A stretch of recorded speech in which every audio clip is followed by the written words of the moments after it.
About 7:55 on this Sunday morning. This is a live look over Glens Falls using our Flyhoffers Skycam network. We had a viewer, Kathy, who's from Glens Falls, sent in some pictures from her deck this morning. There was more than a foot piled up there. So we're keeping an eye on the conditions for you.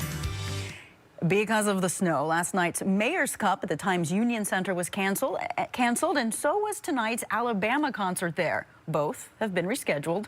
The Mayor's Cup is the Capital Region's most highly anticipated hockey weekend of the year. This is a look from last year's 2018's game. It's RPI versus Union, and the mayors of both Schenectady and Troy hope to see the trophy brought to their city.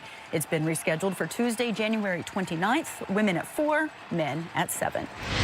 In other sports news today, right here on CBS 6, you can catch the AFC Championship game as the New England Patriots battle it out against the Kansas City Chiefs to secure a spot in this year's Super Bowl.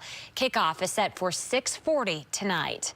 And don't forget, the greatest night in sports is right here on CBS 6. Be sure to tune in on February the 3rd as Super Bowl 53 kicks off. And of course, that's right here on CBS 6. And you can see, it gives you a good reason. If you've stocked up, you can stay in, watch some football right here on CBS 6. That is maybe if you get out and try to do maybe a little shoveling. It's kind of the perfect day to be stuck inside, actually. Some things to do. It could be a lot worse. You know, with today's snowfall, you may have kids that want to go out and play in it, even build a snowman. One family in Kentucky already had an opportunity to build one and made sure their creation was fortified. They crafted this 9-foot tall creation around a huge tree stump in their front yard. And just a few days later, they discovered tire tracks leading right up to the Frosty Giant. It appears someone tried to run their creation over, but because of its hidden foundation, Frosty is still standing.